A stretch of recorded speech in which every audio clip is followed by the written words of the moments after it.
Massive grinding stones reduce wood logs into fibrous pulp, mechanical abrasion breaking down cellular structure into the raw material for paper production.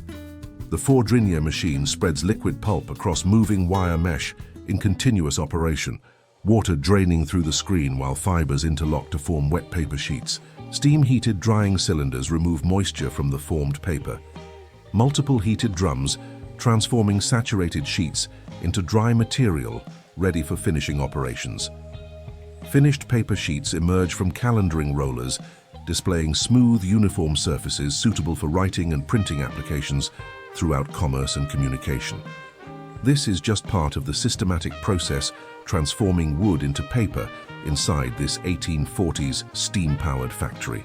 Before we continue with the complete process, if you could leave a like and subscribe to the channel, it would really help this project continue bringing historical industrial content. Thank you for your attention. Now back to the video. Logs arrive at the factory receiving area, delivered from nearby forests where timber harvesting supplies the wood needed for pulp production as the paper industry transitions from traditional rag-based materials toward wood fiber that will eventually dominate paper manufacturing.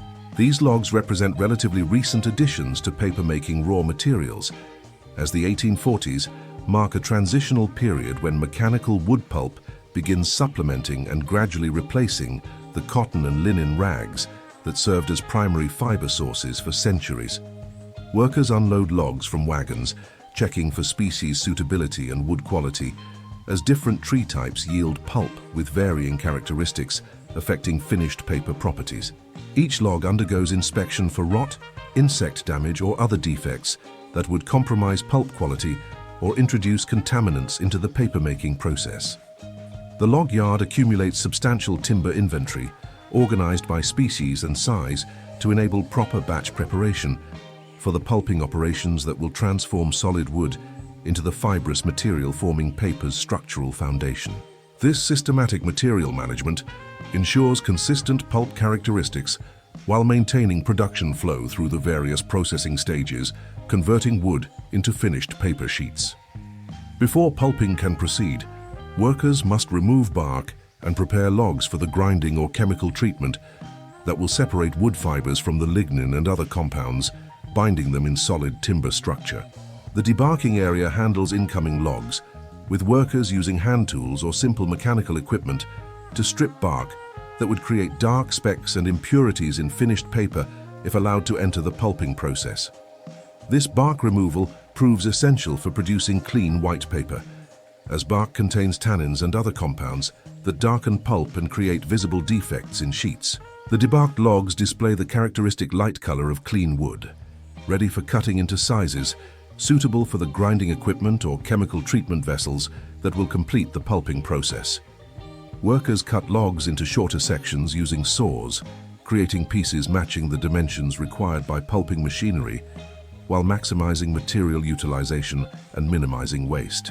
The prepared wood sections accumulate near pulping equipment, organized for systematic feeding into the grinders or digesters that will transform solid timber into the fibrous slurry needed for paper formation. Mechanical pulping represents the dominant method in 1840s wood-based papermaking, using massive grinding stones to abrade wood sections against rotating surfaces that tear fibers free from lignin bonds through sheer mechanical force. Workers feed prepared wood sections against the grinding stones, pressing timber firmly against the rotating abrasive surface, while water continuously washes the grinding area to carry away released fibers and prevent overheating from friction. The grinding process produces dramatic results, transforming solid wood into a thick slurry of liberated fibers, water, and fine particles created by the aggressive mechanical action tearing apart wood's cellular structure.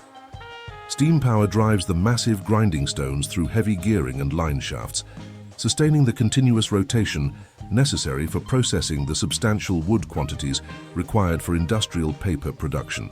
The mechanical pulping area fills with the characteristic smell of fresh wood and the sound of grinding operations, while water streams carry the newly formed pulp away from grinding stones toward collection systems that will accumulate the fibrous material for further processing.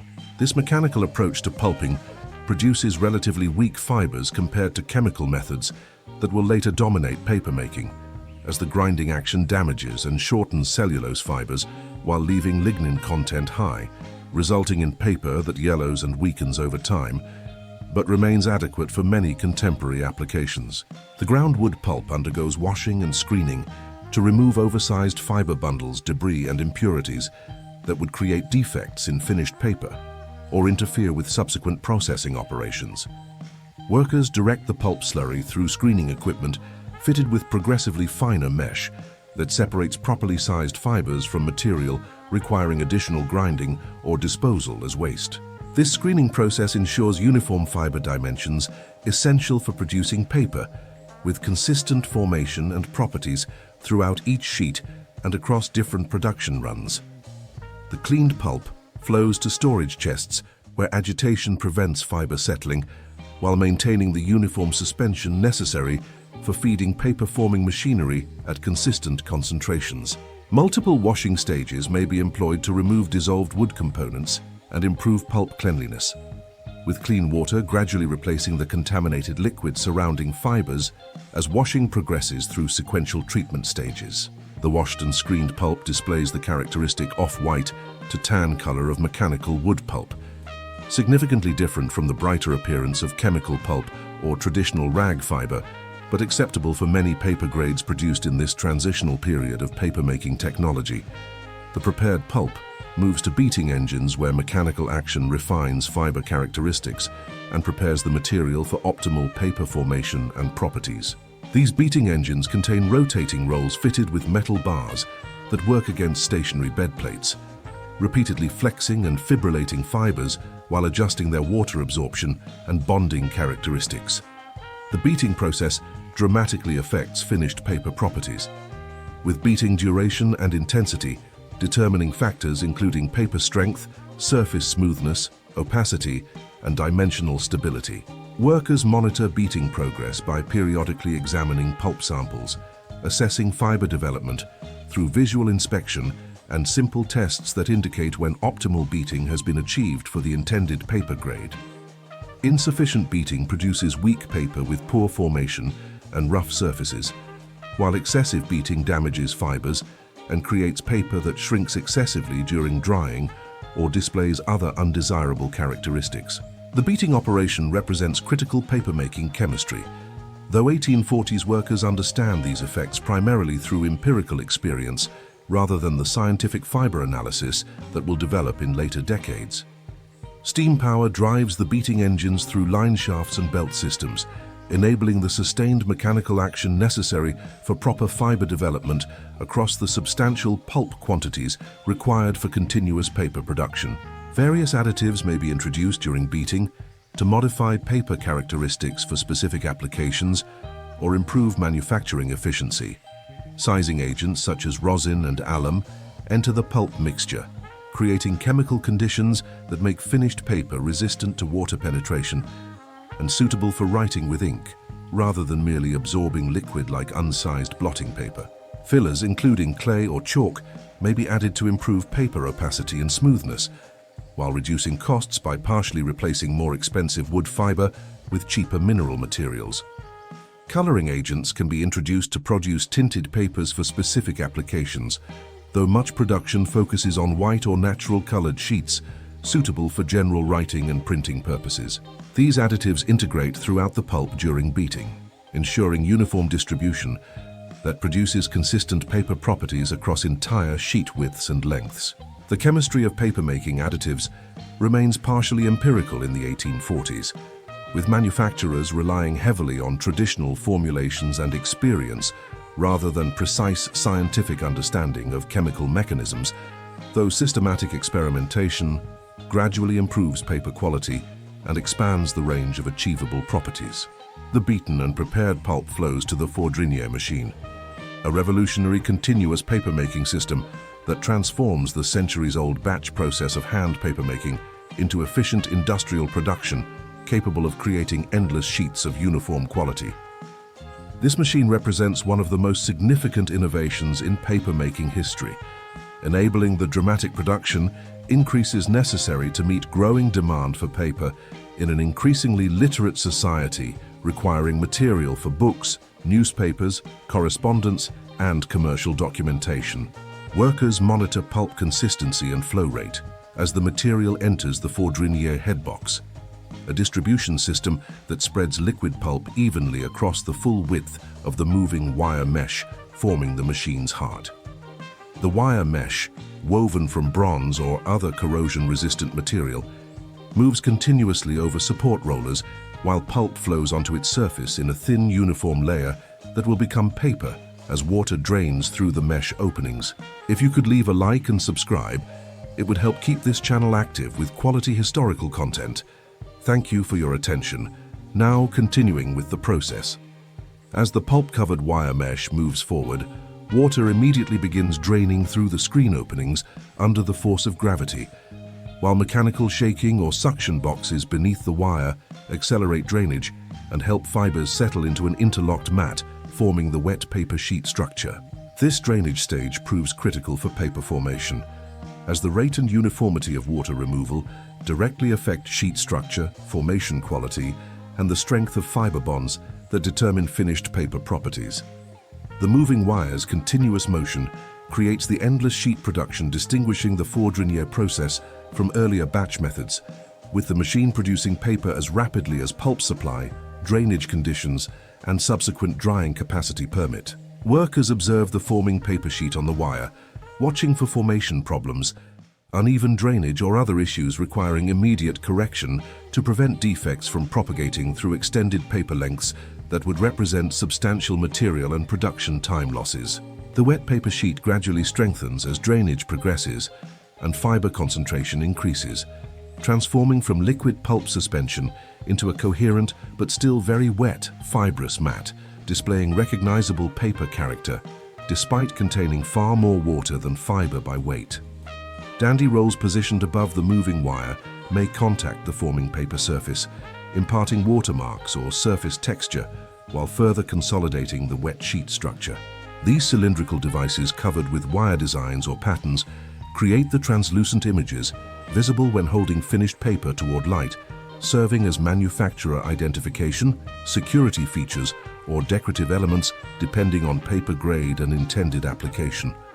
The dandy roll contact occurs while paper remains sufficiently wet to accept impressions without damage, though firm enough to maintain integrity under the light pressure applied by the rotating cylinder.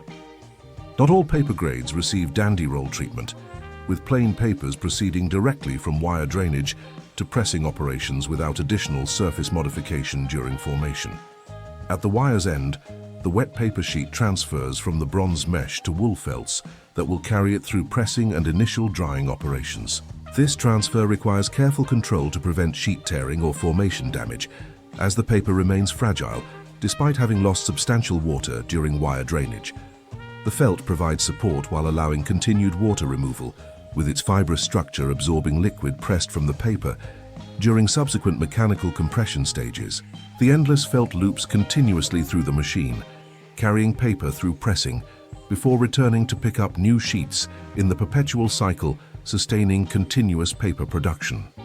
Press rollers apply mechanical pressure to the felt-supported paper, squeezing additional water from the sheet while compacting fiber structure and improving surface smoothness.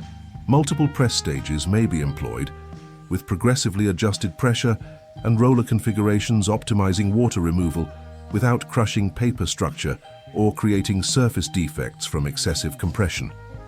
The pressing operation reduces paper moisture content substantially, though sheets remain too wet for most applications and require extensive drying before achieving the low moisture levels necessary for dimensional stability and proper handling characteristics. Water pressed from the paper drains from the felt into collection systems that may recycle it to earlier process stages, conserving water and recovering any fiber or additives carried in the pressed liquid. The pressed paper emerges considerably thinner and denser than the fluffy sheet leaving the forming wire, displaying characteristics approaching but not yet matching the finished paper that will result after complete drying.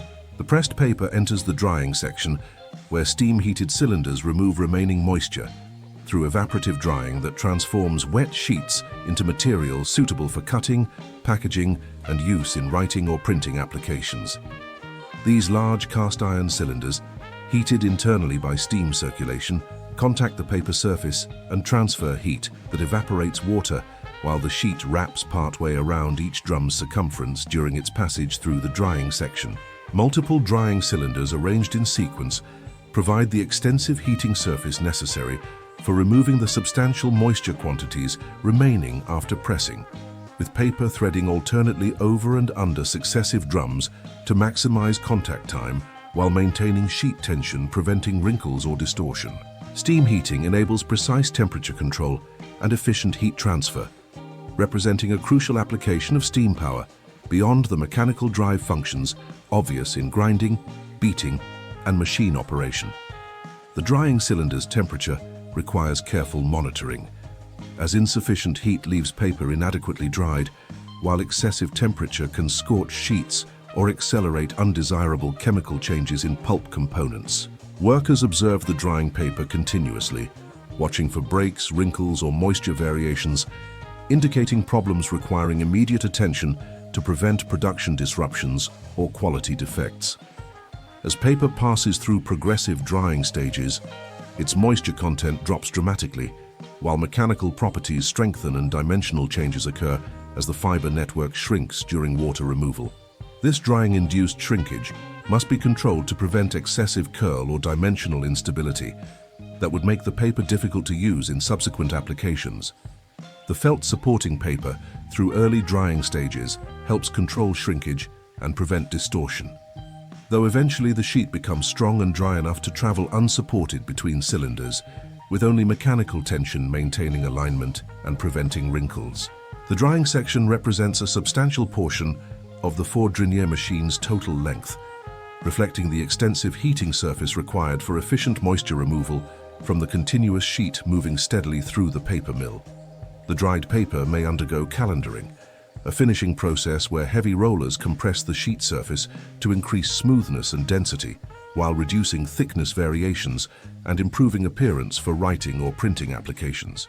Calendering rollers, typically arranged in vertical stacks with alternating cast iron and compressed fiber composition rolls, apply substantial pressure that literally irons the paper surface flat while compacting fiber structure and increasing sheet density.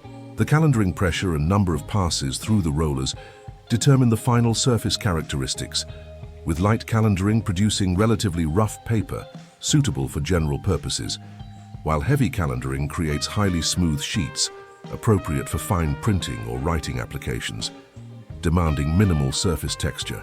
Steam heating of calender rolls assists the smoothing process with elevated temperature, making fibers more plastic and receptive to permanent deformation under roller pressure. Not all paper grades undergo extensive calendering, with some products deliberately maintaining rougher surfaces suited to particular applications or manufacturing economies. The finished paper sheet, now fully dried and calendared if required, proceeds to cutting equipment that transforms the continuous web into individual sheets of specified dimensions. Large rotating knives or guillotine cutters sever the web at precise intervals, creating sheets matching standard sizes expected by customers or custom dimensions specified for particular orders. The cutting operation requires accurate control to maintain consistent sheet sizes across production runs, with variation in dimensions causing customer complaints and potentially creating problems when paper is used in printing presses or other equipment expecting uniform sheet sizes. Cut sheets accumulate on collection tables where workers gather them into stacks, checking for quality defects and ensuring proper alignment before bundling for storage or shipment. Some paper production remains in roll form rather than being cut into sheets, with these rolls serving printing operations or other industrial applications where continuous web feeding proves more efficient than handling individual sheets. Quality inspection examines paper samples throughout production, assessing formation uniformity, surface characteristics, strength properties, and freedom from defects that would reduce value or compromise performance in intended applications. Inspectors hold sheets toward light to evaluate formation, looking for thin or thick spots, fiber clumps or other irregularities indicating problems in pulp preparation, beating, or sheet formation requiring process adjustments. Surface examination identifies scratches, dirt specks, or texture variations affecting appearance and usability for writing or printing purposes. Simple strength tests may be performed, checking paper's resistance to tearing or its behavior when folded, providing empirical assessment of fiber quality and beating effectiveness. The inspection process catches manufacturing problems, enabling corrections before substantial quantities of defective paper accumulate, while also ensuring customers receive material meeting specifications and quality standards for their specific applications. Approved paper receives bundling and packaging, protecting sheets from moisture, soiling, or mechanical damage during storage and transportation to customers. Workers wrap stacks in protective coverings, creating bundles of standard quantities, facilitating inventory management and customer ordering. Each bundle receives labeling indicating paper grade, size, weight, and manufacturing date, enabling proper inventory rotation and helping customers select appropriate materials for their specific needs. The warehouse accumulates diverse paper grades representing different weights, finishes, and qualities, suited to applications ranging from common wrapping paper to fine writing sheets for correspondence or important documents. Factory records document production operations, tracking pulp sources, beating parameters, additive formulations, and machine settings that enable consistent reproduction of specific paper grades when reorder requests arrive from satisfied customers.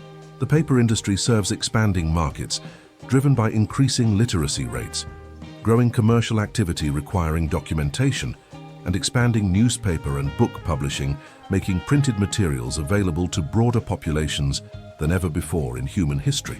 The 1840s represent a crucial transitional period when wood pulp begins supplementing traditional rag fiber, enabling production increases that help meet surging demand, despite concerns about wood-based paper's inferior aging characteristics compared to rag papers that survive centuries without significant degradation.